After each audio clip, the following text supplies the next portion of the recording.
అందరికీ నమస్కారం. నేను మీ వంగవీటి నరేంద్ర. మొన్న పవన్ కళ్యాణ్ గారు చాలా రోజుల తర్వాత ఆయన ఆరోగ్యం బాగోలేదు, అందరూ ఆందోళన పడుతున్నారని తెలిసి వాళ్ళ కార్యకర్తలను ఉద్దేశించి ఒక మీటింగ్ పెట్టుకున్నారు. దానిలో ఆయన హెల్త్ గురించి కూడా చాలా విషయాలు చెప్పారు. నేను కూడా ఆ భగవంతుని ప్రార్థిస్తున్నాను ఆయన తొందరగా కోలుకోవాలని. ఎందుకంటే రాజకీయంగా ఆయన ఏదన్నా తప్పు మాట్లాడినప్పుడు నేను ఎన్నో సందర్భాల్లో ఆయన్ని ప్రశ్నించడం జరిగింది. కానీ ఆరోగ్య విషయానికి వచ్చేసరికి ఒక మానవతా దృక్పథంతోనే మేము ఆలోచిస్తాం. సరే, ఆయన మీటింగ్ పెట్టుకున్నాడు, ఆయన కార్యకర్తలను ఉద్దేశించి బాగానే ఉంది, దానిలో ఏమీ ఇబ్బంది లేదు. మరి సడన్గా రంగా గారి టాపిక్ ఎత్తి ఆయన, ఏమయ్యా మీరు ఆ రోజు అంతమంది ఉన్నారు, రంగా గారికి వేలల్లో వచ్చేస్తారు జనాలు, మరి అంతమంది ఉన్నోళ్ళు మీరు ఎందుకు కాపాడుకోలేకపోయారు? 2,000 మంది 3,000 మంది కట్టలేకపోయారా? ఆ రోజుల్లో మీ వయసు అంతా, ఇప్పుడు మీరు 60లకు వచ్చి ఉంటారేమో, కానీ అప్పుడు మీరు 25లో ఉండి ఉంటారు కదా, మంచి ఉడుకు రక్తం మీద, ఎందుకు కాపాడుకోలేకపోయారు అని చెప్పని మీరు ప్రశ్నించారు. దానికి మీ ఎదురుగున్న కొంతమంది మీరేం మాట్లాడినా వాళ్ళకి చప్పట్లు కొడుతుంది తప్పించి వాళ్ళకేమి బుర్ర పనిచేయదని నాకు అర్థమైంది. కానీ ముందు లైన్లో చాలామంది, కొంతమంది ఏజ్ పెద్దవాళ్ళు, మీ పార్టీలో కూడా ఆ రోజు మీటింగ్లో లేకపోయినా బయట విన్న వాళ్ళకి మీరు మాట్లాడేది అంత కరెక్ట్ అనిపించలేదు. వాళ్ళల్లో ఎక్కడ చలనం కూడా రాలే, వాళ్ళు అట్లాగా సైలెంట్గా ఉండిపోయారు. ఎందుకు అనుకున్నారు? ఏం మాట్లాడుతున్నారు మీరు అసలు? 25 ఏళ్ళు ఉండి మీరు కాపాడుకోలేకపోయారంటే అసలు ఏం జరిగిందో మీకు ఎన్నో సందర్భాల్లో నేను చెప్పడం జరిగింది. రంగా గారిని ఆయన చంపడానికి 1-2 రోజులు వేసుకున్న ప్లాన్ కాదు అది, దాదాపు సంవత్సరం పైనుంచే ప్లాన్ చేశారు. ఎందుకంటే రంగా గారే స్వయంగా అసెంబ్లీ సాక్షిగా, ఇది ఆన్ రికార్డ్స్ ఉంటుంది, ఉమ్మడి ఆంధ్రప్రదేశ్లో ఆన్ రికార్డులో ఉంటుందండి. పవన్ కళ్యాణ్ గారు కొద్దిగా తెప్పించుకుని చూడండి. ఆన్ రికార్డ్, ముఖ్యమంత్రి అప్పుడు ఎన్టీ రామారావు అసెంబ్లీలో కూడా ఉండగానే ఆయన అసెంబ్లీ సాక్షిగానే ఆయన చెప్పిన సమాధానం ఏంటిదో తెలుసా? ఆయన లేవనెత్తిన అంశం, నా ప్రాణానికి హాని ఉంది, అది కూడా ఈ రాష్ట్ర ముఖ్యమంత్రి ద్వారానే, ఆయన వాళ్లే దగ్గరుండి నన్ను చంపడానికి ప్రయత్నం చేస్తాను, నాకు సెక్యూరిటీ ఉండని అసెంబ్లీ సాక్షిగా మాట్లాడారు పవన్ కళ్యాణ్ గారు. అసెంబ్లీ సాక్షిగా మాట్లాడారు. అర్థమైందా? అలాంటిది ఆయనను చంపడానికి పోలీసులు, అక్కడ ఉన్నటువంటి వాళ్ళు, ఆ జిల్లాలో పోలీసులు కానీ వాళ్ళు కానీ రంగా గారి పనులు చూసి చాలామంది పోలీస్ డిపార్ట్మెంట్లో కూడా అభిమానులు ఉన్నారు ఆయనకి, వాళ్ళు ఎక్కడన్నా ఈ ఇన్ఫర్మేషన్ లీక్ చేస్తారేమోనని చెప్పని వాళ్ళని జూలై నెలలో 350 మంది పోలీసులకు పైగా ఆ జిల్లా నుంచి బదిలీ చేయడం జరిగింది. దాని విషయం మీదే ఆయన కాపునాడు పెట్టినప్పుడు, కాపునాడు అంశాల్లో ఇది ఒక అంశం. 350 మంది పోలీసుల్ని ఒకటేసారి ఈ జిల్లా నుంచి ఎందుకు బదిలీ చేశారని చెప్పని కూడా ఆ అంశం మాట్లాడారు. అయితే ఇంత విషయం మీకు, ఈ చిన్న సూక్ష్మన్నీ మీకు తెలియగా? పోనీ 144 సెక్షన్ అంటే మీకు ఐడియా ఉందా? అదే 144 సెక్షన్ని సీరియస్గా అమల్లో పెడితే ఎలా ఉంటుందో తెలుసా ప్రభుత్వం? మీకు వైజాగ్లో మిమ్మల్ని మీటింగ్ పెట్టుకోవద్దని చెప్పి హోటల్లో నోటీసులు సర్వ్ చేస్తే మీ కార్యకర్తలను వదిలేసేసి మీరు అక్కడి నుంచి ఖాళీ చేసి వెళ్ళిపోయారు, గుర్తుందా? కానీ అదే స్థానంలో రంగా గారు ఉంటే ఏం చేసేవాడు తెలుసా? నా కార్యకర్తలతో పాటు నన్ను కూడా అరెస్ట్ చేయండి అనేవాడు. మరి ఆ రోజున పవన్ కళ్యాణ్ గారు మీ చుట్టూ కూడా కొన్ని వేల మంది ఉన్నారే, మీకు ధైర్యం రాలేదా? కేవలం కిందకి దిగి అరెస్ట్ అవ్వడానికి కూడా మీకు ధైర్యం సరిపోలేదా?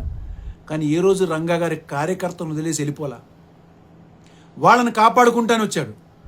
కానీ ప్రభుత్వమే ఈ యొక్క కుట్రలో హోమ్ మినిస్టర్ చంద్రబాబు నాయుడు, ముఖ్యమంత్రి ఇన్వాల్వ్ అయ్యి 3 IPS ఆఫీసర్లని ఈ యొక్క టాస్క్ మీద పెట్టి ఆయన్ని ఎట్లన్నా చంపించేయాలని చెప్పని ప్రయత్నం చేశారు కాబట్టి, చేస్తున్నారు కాబట్టే ఆ ప్రయత్నాల్లో మీరన్నారు అడ్డుకట్ట కట్టేస్తే బాగుంటుందని చెప్పని, వీళ్ళందరూ అడ్డుకట్టలు కట్టేటువంటి ధైర్య సాహసాలు కలిగిన వాళ్లే.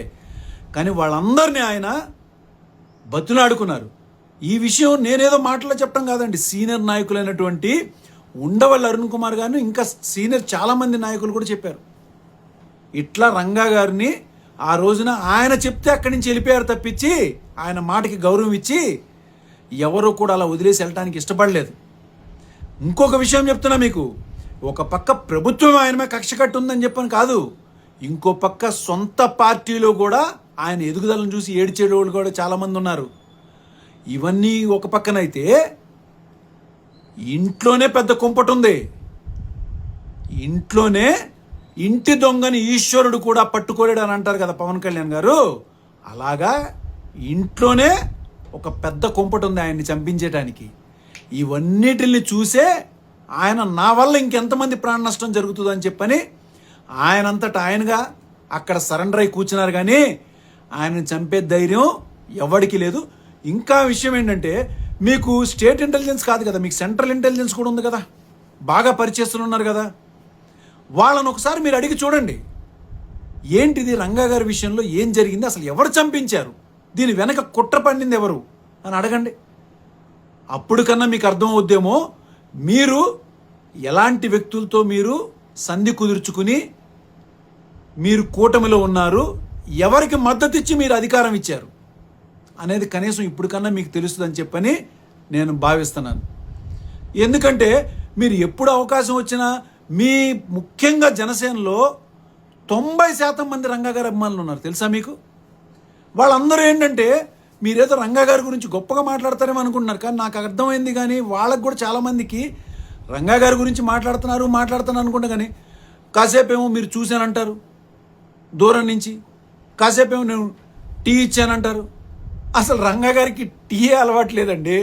ఇది ఏదో ఇంట్లో సొంత మనుషులకు కాదు, రాష్ట్రం మొత్తం తెలుసు. అలాంటి ఒక గొప్ప వ్యక్తిని చంపించడానికి ఎన్ని కుట్రలు పన్నారో, ఆ యొక్క పర్యవసానం తర్వాత ఆ ప్రభుత్వం కుప్పకూలిపోయింది తెలుసా మీకు. పోనీ మీరు అభిమానం ఉందనుకున్నాం మీకు రంగా గారి మీద. ఏ రోజున పోనీ దండేశారా? మీరే స్వయంగా కాకినాడలో రంగా గారి విగ్రహం పెడుతుంటే, రాష్ట్రం మొత్తం ఎన్నో విగ్రహాలు పెడుతున్నా రంగా గారి విగ్రహం పెడుతుంటే కాకినాడలో సుప్రీంకోర్టు ఆర్డర్ ఉంది, ఈ విగ్రహాలు పెట్టద్దు, తీసేయండి అని చెప్పినటువంటి మహా అభిమాని మీరు రంగా గారికి. మీకేం చెప్పాలి చెప్పండి.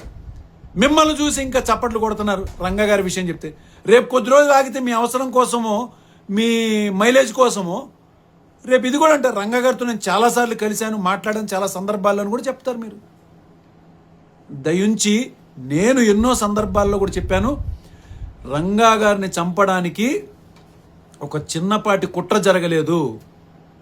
ప్రభుత్వం పూర్తి స్థాయిలో ఒక పేదవాడి గొంతు అసెంబ్లీలో ఇంత ధైర్యంగా మాట్లాడుతున్నాడే, ఇతను రేపు ఇంకా ముందుకెళ్తే ఏ ఆశతో అయితే ఏ ఆశయంతో అయితే మేము తెలుగుదేశం పార్టీ పెట్టుకున్నామో, మా సామాజిక వర్గం మా వాళ్లే బాగుపడాలి అని చెప్పని పెట్టుకున్నామో, దాన్ని కూసాలతో సహా కదిపేసేసేటువంటి శక్తి కలిగిన మహానాయకుడని ఆ రోజు అర్థమైంది. కాబట్టే ప్రభుత్వం ఆ స్థాయిలో చంపించేసింది.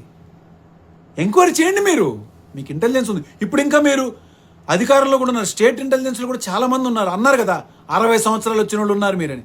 ఇంకా ముఖ్యమైన విషయం చెప్పమంటారా, ఆ రోజున రంగా గారితో పాటు పోరాడినటువంటి వాళ్ళందరి మీద అంటే 35 సంవత్సరాల క్రితం పెట్టిన కేసులు, రౌడీ షీట్లు ఇవాళకి కూడా తీలేదండి.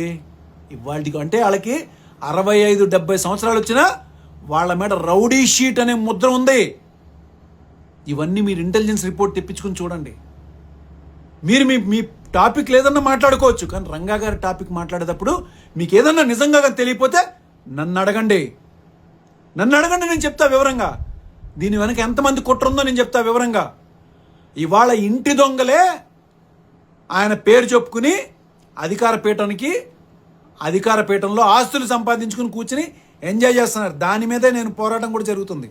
నా పోరాటం ఇటు రంగా గారి అభిమానులు కాపాడుకోవటమే కాదు, ఆ ఇంటి దొంగలు ఆ రంగా గారి పేరు వాడుకుని డబ్బు అధికారాన్ని ఎంజాయ్ చేస్తున్నారు. వాళ్ళను కూడా నేను తట్టుకుని వాళ్ళకి కూడా ఎదురు నిలబడి నేను పోరాటం చేస్తున్నాను. కాబట్టి ఈసారి రంగా గారి టాపిక్ నిజంగా మీకు అభిమానంతో మాట్లాడాలనుకుంటే మాత్రం ఒకసారి నాకు మనం కూర్చుందామండి, కూర్చుని మాట్లాడుకుందాం. ఎందుకంటే మీరు అనుకుంటున్నారు కదా 144 సెక్షన్ అనేది ఎంత పవర్ఫుల్గా అమలు చేస్తారో, అది మొదలుపెట్టింది తెలుగుదేశం పార్టీ వాళ్ళే.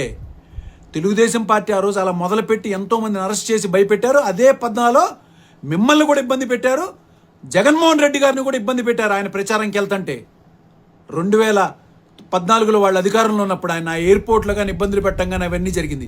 మీకు కేవలం ఆ నోటెల్లో నోటీస్ ఇస్తేనే మీరు అక్కడి నుంచి ఖాళీ చేసి వెళ్ళిపోయారు. అది పోలీసుని అధికారాన్ని వాడుకోవటం అంటే అది కేవలం అడ్డదారిలో కుదిరింది తెలుగుదేశం పార్టీ వాళ్ళకి మాత్రమే. కానీ మీరు వాళ్ళతో జత కూర్చున్నారంటే మీకు శతకోటి దండాలు. కానీ దయించి రంగా గారిని గురించి మాట్లాడేటప్పుడు మాత్రం నన్ను ముఖ్యంగా మీరు కలిసి మీరు ఏదన్నా మాట్లాడండి. నమస్కారం.